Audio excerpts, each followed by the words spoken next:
Present to you Professor Rana Ammari from the University of Genève, from Geneva. She will speak to you she will present to you some basic principles regarding the market research. Thank you. So, good morning everyone. Welcome to this class. I'm Rana Ammari, teaching and research assistant at the University of Geneva, Switzerland, and very pleased to be here today in this Erasmus intensive program. First of all, I would like to thank the University of Liège and the T-EBU project team for this presentation. And also, I would like to congratulate them for the excellent organization of the event. Also, I would like to congratulate all the students present here. So, you have been selected from different European universities. So, congratulations. I'm happy also to see some of my students from the University of Geneva here. So, before starting, I would like to know you more. So, if you want to say present yourself, from which university you come, your study, field, and level. My name is Tomáš. I'm a master student of international relations, and I'm studying in Banská Bystrica at Matějov University in Slovakia. My name is Ondrej. I'm from same university from Slovakia, from Banská Bystrica. So you already know me, but my name is Lian, and I'm a student in the Master of Science in Management at the University of Geneva. My name is Thomas. I'm coming from Bordeaux, and I'm a PhD student in the University. My name is Daniel. Fortunately, the time is here close, so I'm no longer a student.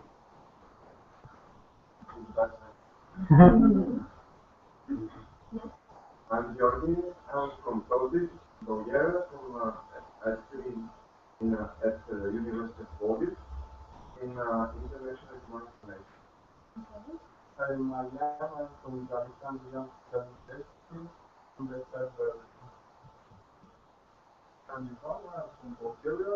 Plovdiv. I study in the Plovdiv University of University. I'm in my third year of my practice. My name is Christian. I study here in application technology. Okay.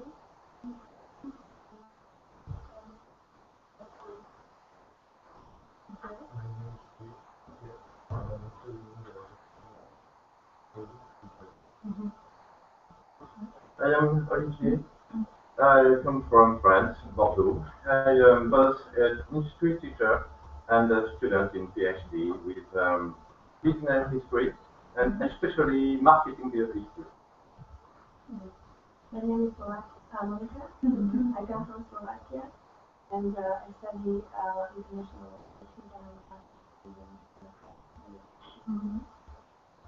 My name is Zuzana. I come from Slovakia and I study international relations, but more from the political point of view. And I study at the University of Mathematics. My name is Hannah, and I'm from Slovakia, but study in Switzerland in Czech Republic, so I'm studying from banking. My name is Barbara. I live in Czech Republic and study banking at the University of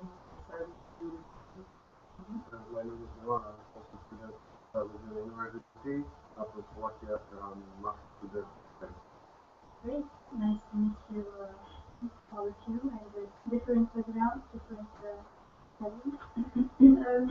So, for my class today, I will talk about market research, so the basic principles of market research. In this session, we will see together the theory, and in the next session, we will discuss, the session of tomorrow, we will discuss some practical. So, marketing research. What is marketing research? You want to know the options of consumers. Okay. So you can tell us what they think about something, for example, product or service. Yes. Yes, Ian? You raise your hand? Me? Oh no, I didn't raise my hand, but I can tell you what I know.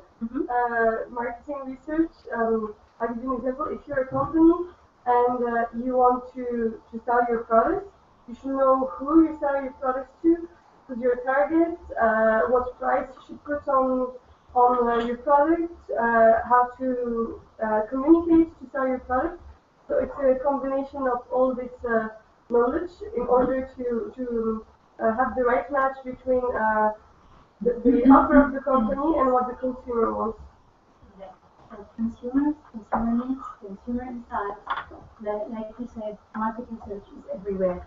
So let's see now this video, learn more about market research and the necessity of this tool in companies. And you will see the example of Kellogg's.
So, the European Society for Opinion and Marketing Research is a map definition of market research is given here. Marketing research involves the identification, collection, analysis, and dissemination of information. So, each phase of this process is important. We identify or define the marketing problem or opportunity. Then we determine what information is needed to investigate it. Next, the relevant information sources are identified and a range of data collection methods are evaluated for their usefulness. So the data are collected using the most appropriate methods. They are analyzed and interpreted, and interferences are drawn. Finally, the findings, implications, and recommendations are provided in a format that allows all this information to be used for decision making. So we will see all this stage of market research process in detail during our lecture. Marketing research is a function which links the consumer, customer, and public to the marketer through information. And these informations are used to identify and define marketing opportunities and problems, generate, refine, and evaluate marketing actions, monitor marketing performance, and improve the understanding of marketing process. So, marketing research, as we have seen in the example of Kellogg's, focuses on organized marketing information. It permits companies to spot current and upcoming problems in the current market, reduce business risk, identify sales opportunity, and develop plans of action.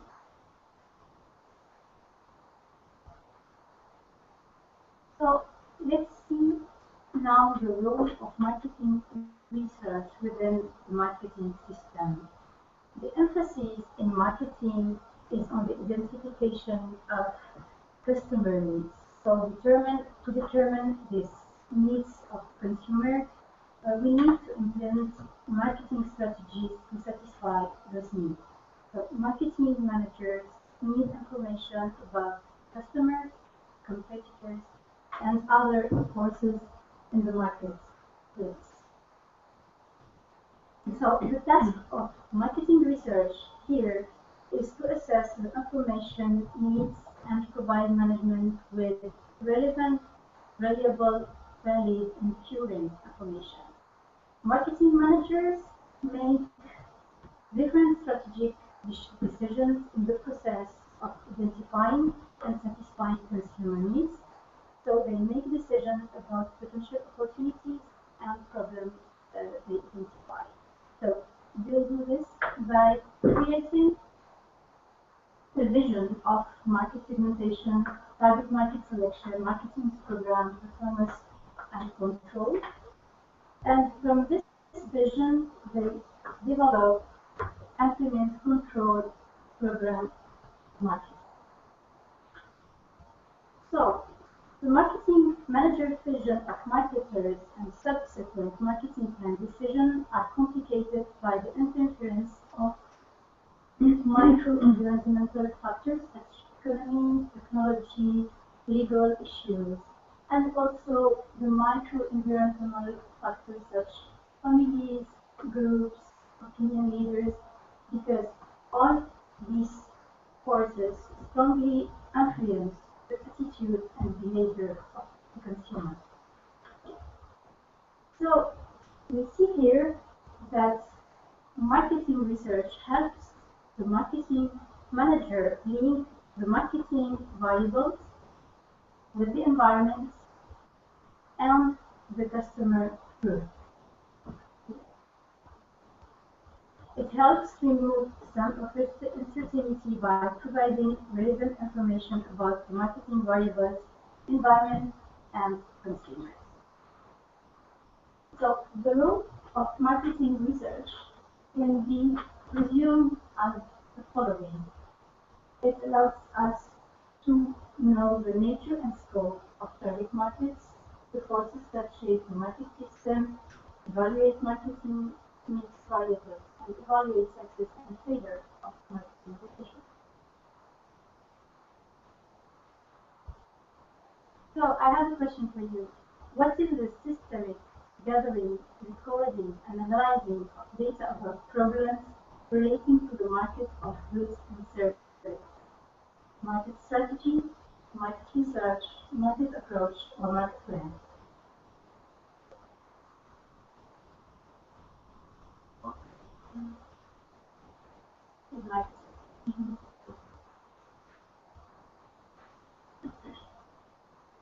So, organizations use marketing research for two reasons: to identify and to solve marketing problems. Problem identification research is undertaken to help to identify problems that are perhaps not appearing on the surface and yet exist, or problems will come in the future.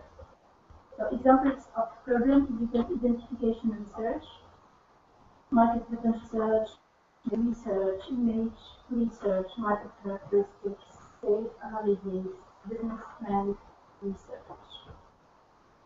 So once a problem or opportunity has been identified, problem-solving research is here. It can be undertaken to help to develop a solution.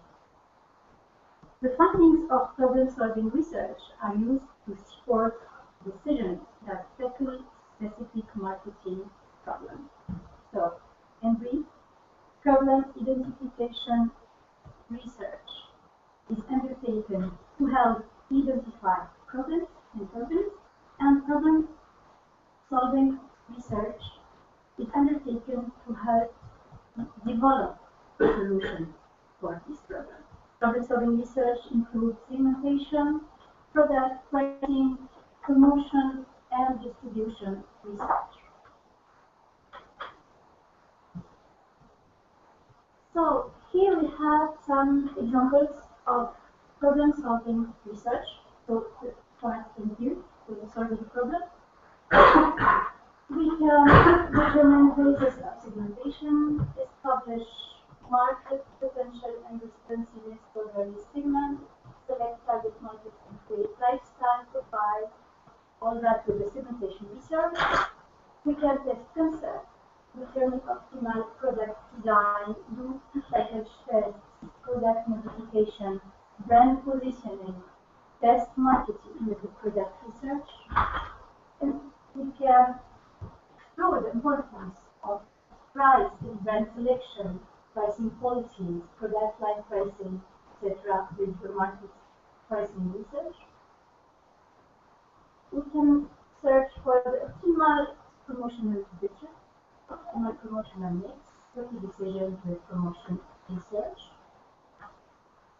Explore the attitude of channel members, channel margins, ability of wholesale and retail coverage with promotion research.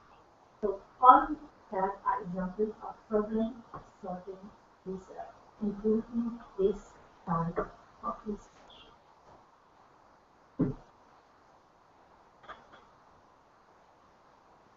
So, market research can be conducted simply or complexly. So you might conduct simple market research. For example, you distribute a questionnaire in your customer base to gather demographic information about your customer. You might also conduct market research in a complex way. Then you hire a professional market researcher firm to conduct primary research to aid in developing a marketing strategy to mention the product. So, regarding the complexity or simplicity of market research project, you will benefit by reviewing the marketing research process.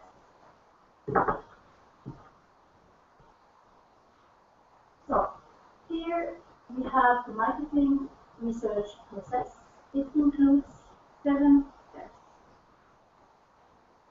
Formulate the problem, determine the research design, design the sample, design the data collection methods in survey programming and data collection, analyze the data, and finally prepare the research report.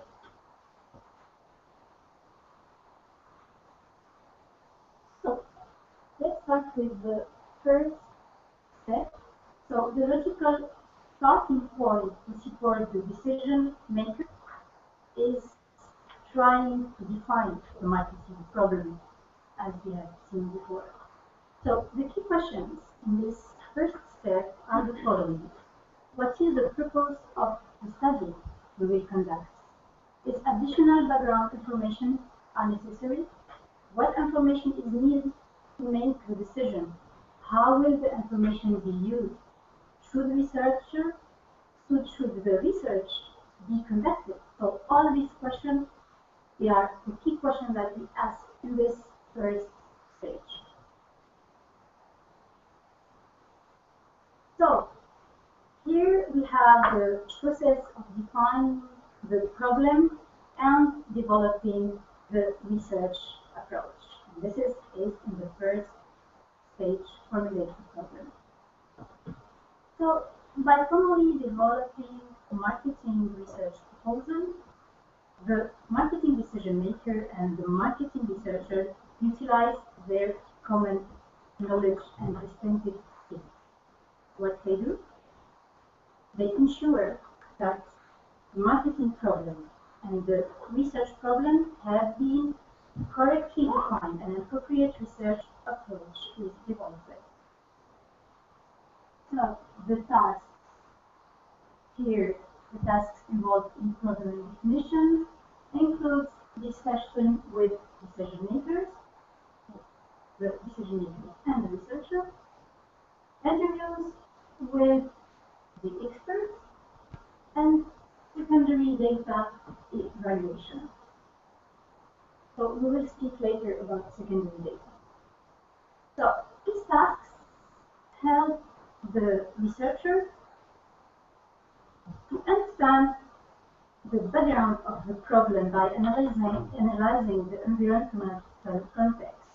So an understanding of the environmental context facilitates the identification of management decision problems.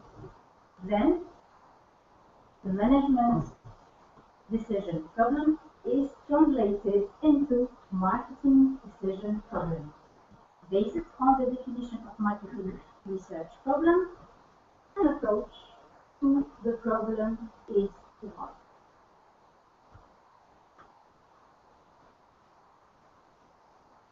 So, let's now focus on the management decision problem and the marketing research problem.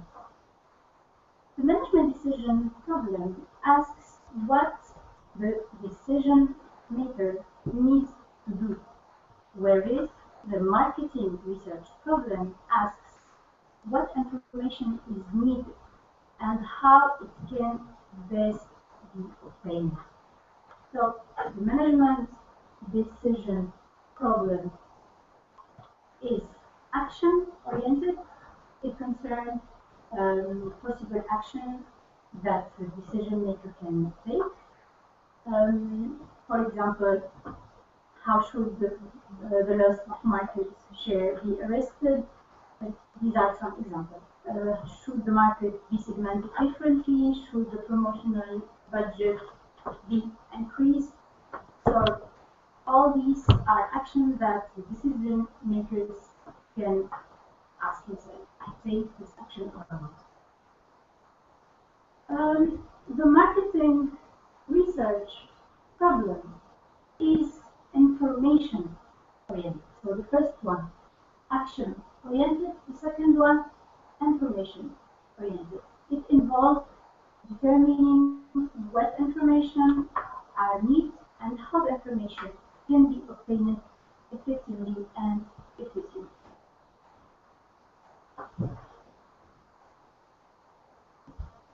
So, let's see together an example to understand more the management decision problem and the marketing research problem. So, who is the bank, who is the researcher? The student? Yes. You are the bank and you are the researcher.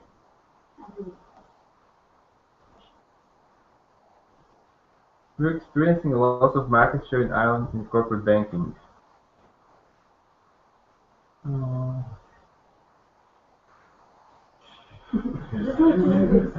Just because I'm near to see. You see when the Yeah, but I just don't have glasses. Okay, no problem. Is it just Ireland? No, but as we conduct the majority of our business there, the loss is causing us greatest amount of concern. Why do you think you are losing market share? We wish we knew. How are you competition taking? We suspect that other Irish banks are also suffering, but that the multinational banks are capturing market share.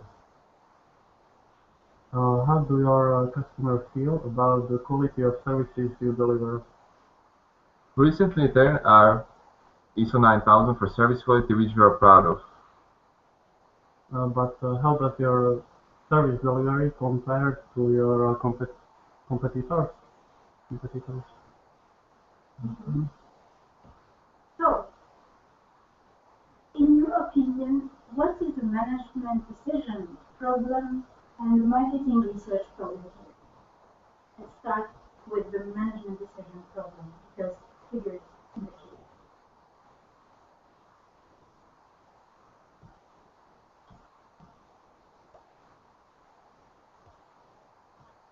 Let's see this together. So, the management decision problem is to know what should be done to arrest the decline in market share of the bank X.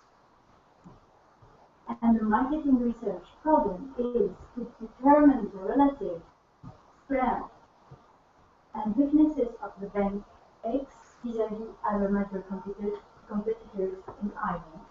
So, after some research conducted by the researcher in secondary data, in the bank and outside the bank, he arrives with this question.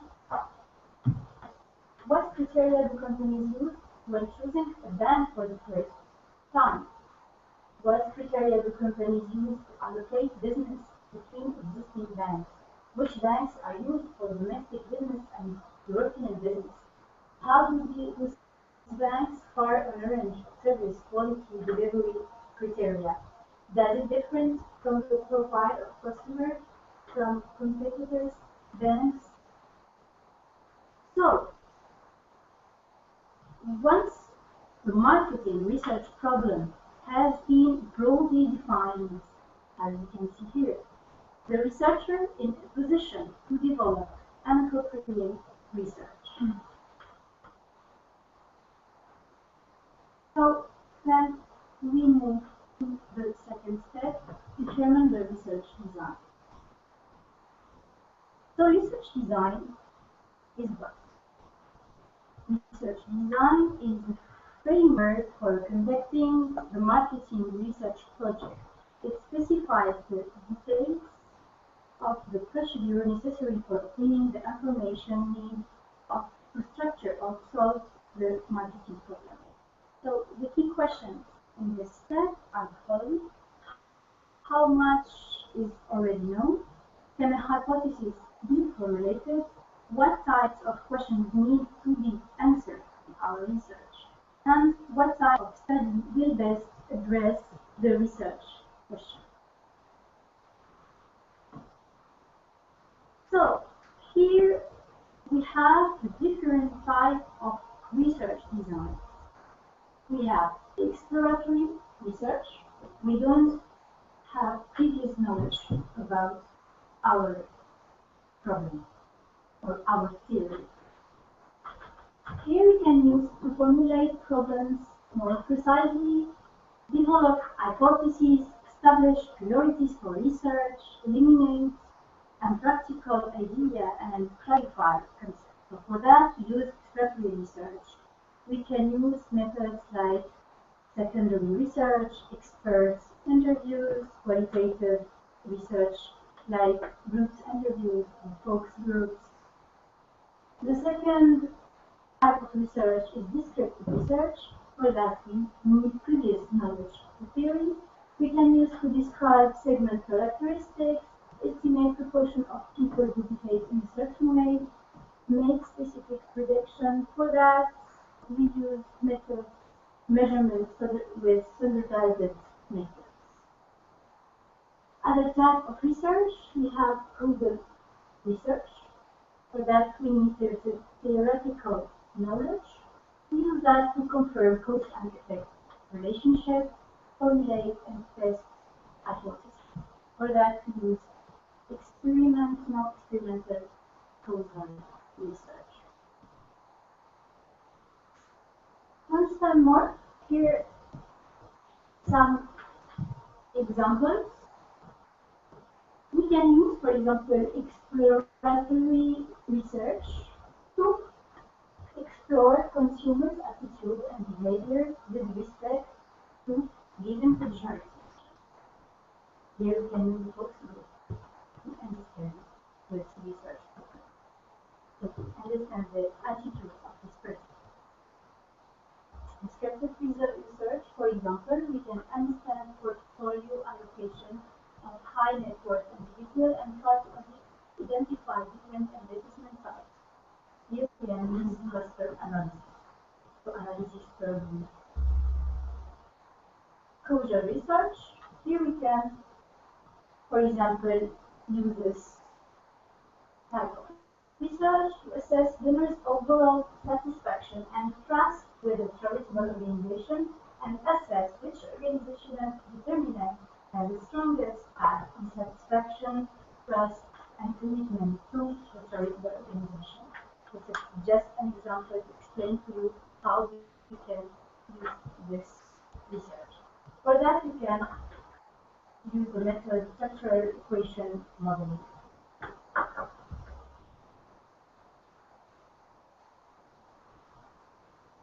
So,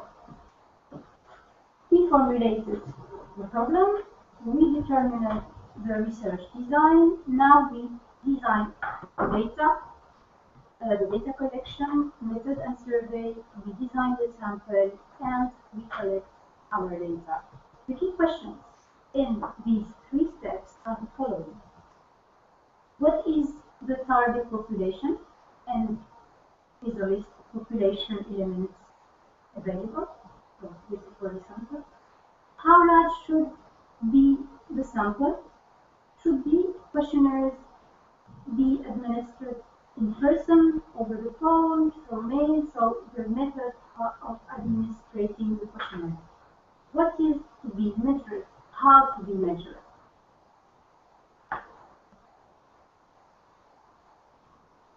So now let's see the data collection methods.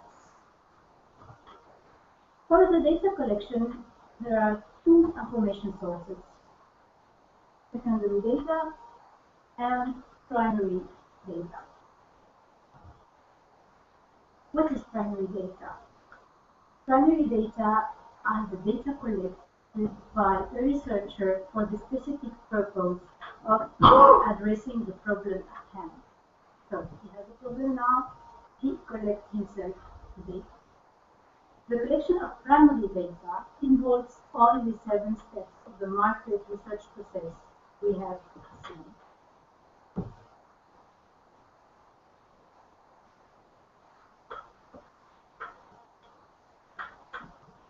So, primary data can be obtained from 2 different research methods: qualitative research and quantitative research. Qualitative research, we have personal interviews, group interviews, group observation techniques, projective techniques. For methods like survey, experiments, quantitative questionnaire. So we will see an example of a survey later in our class.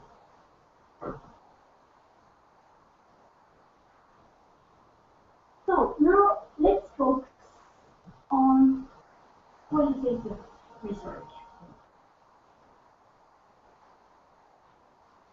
Qualitative research is usually exploratory and diagnostic in nature. So we use it to explore a problem. Qualitative research answers questions as what, why, how, but it cannot answer the question how many. How many is for quantitative research, not qualitative research. The actual research goal of qualitative market research consists in identifying, describing, understanding ecological and sociological relationships, but not measuring and quantifying them. To measure and quantify research problems, we use quantitative. To describe, identify, understand phenomena, we use qualitative.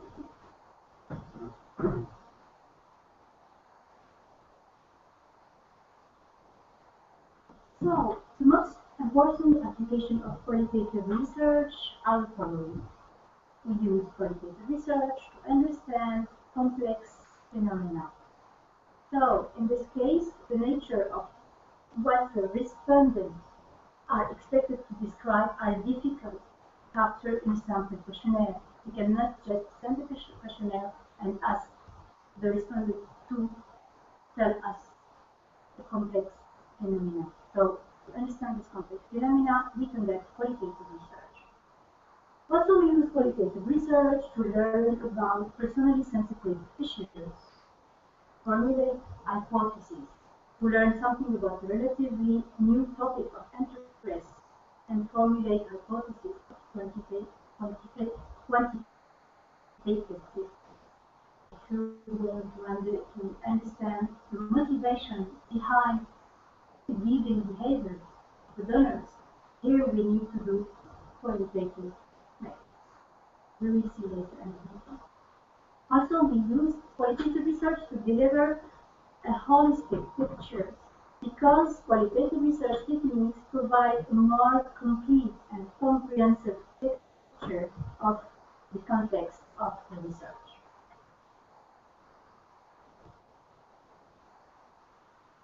So, here the schema of qualitative research procedures.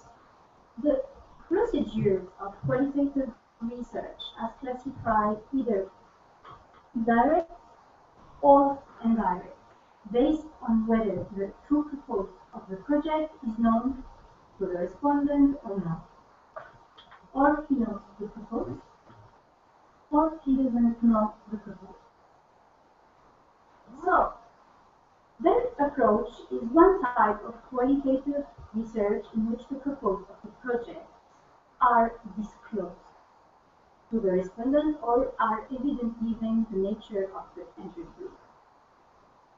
But indirect approach is a type of quantitative research in which the purposes of project are not disclosed to the respondent.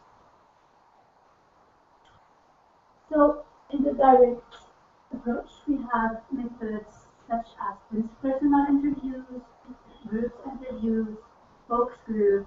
In the indirect approach, we have methods such as observation techniques, projective techniques, and so on.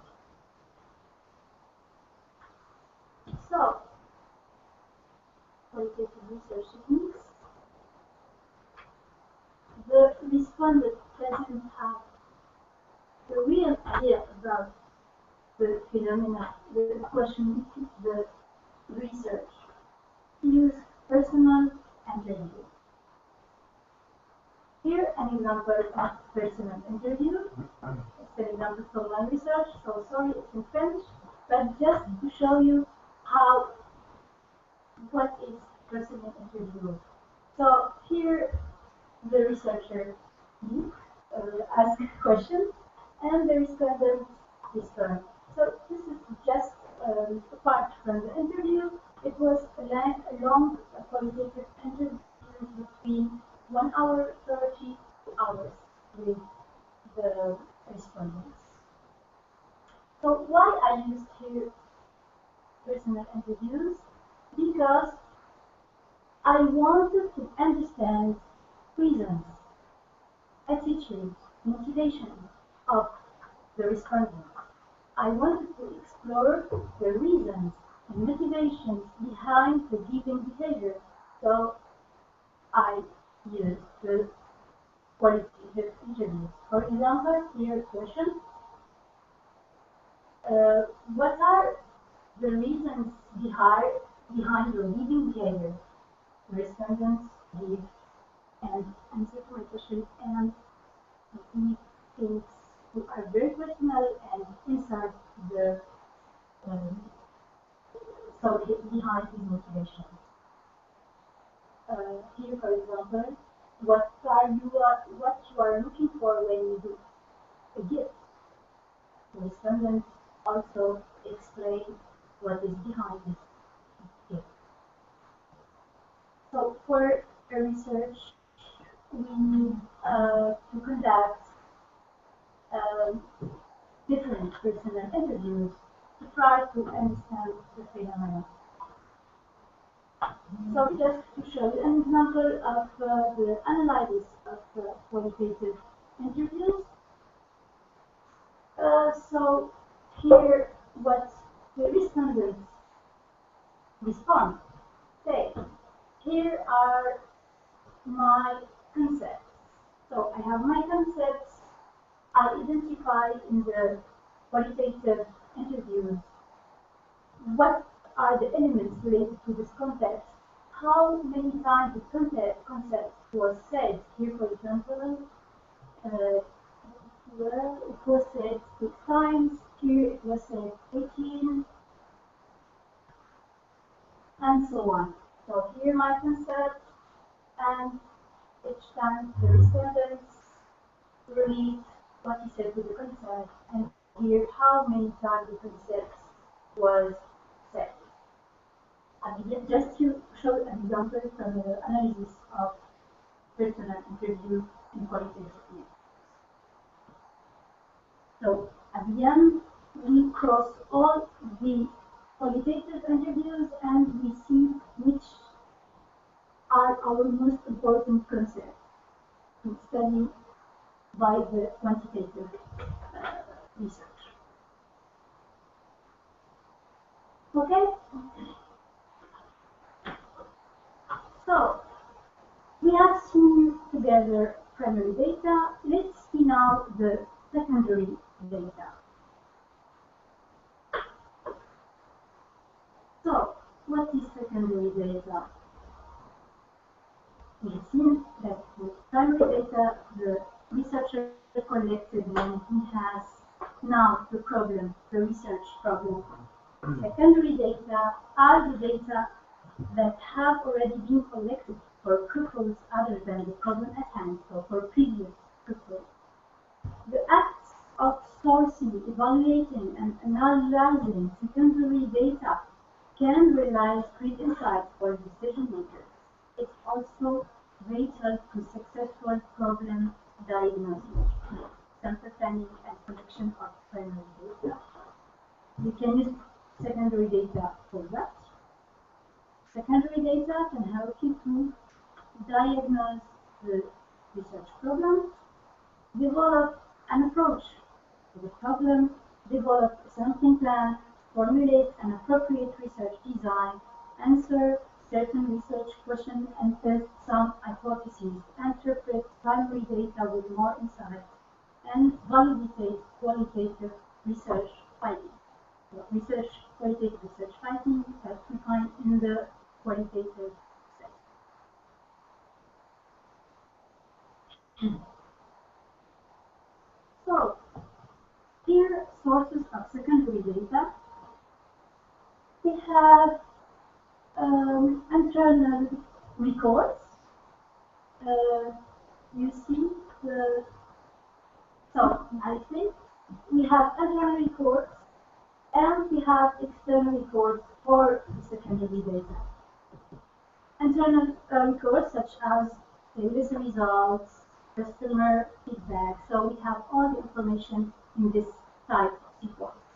External research such as published data, electronic printed, government data, trade data, annual reports, private studies. We have also internet. We have standardized source of marketing, source audits, multimedia service, consumer pictures panels. So all these data are sources for secondary data. Here an example of secondary data. So the OECD, you can go here and have different databases to the country, to the subject, and here you can download database with all information. So this is an example of secondary data.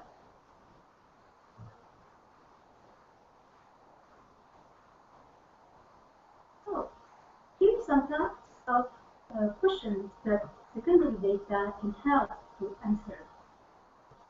What are the estimates of proportions of potential customers in the target markets? How might the marketplace be segmented? What are the recent sales history in the industry? Who are the major competitors? And so on. So for that, we do secondary data, internet groups, consumer panels, example I show you, and then we can have discussed discussion. But secondary data cannot answer all research questions, but they help clarify the problem under investigation, suggest improved methods of data, provide comparative benchmarking against which primary data can be more insightfully interpreted. And here we see the difference between secondary and primary data. Okay, here's the difference between the primary and secondary data. Primary data, as we said, is conducted for the problem at hand, for the problem we have now. The researcher conducts this primary data search. Secondary data is conducted for other problems. We can find previous study, for example, on this subject, and this is secondary data. The process is individually tailored.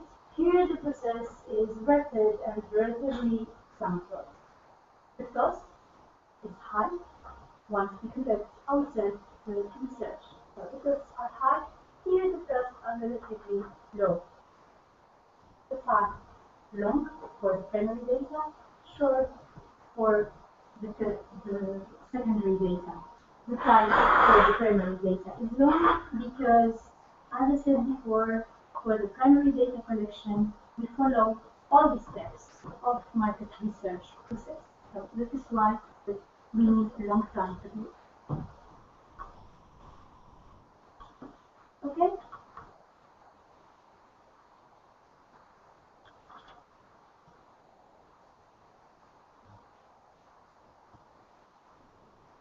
So I propose you a break of 10 minutes and then back to the assembly.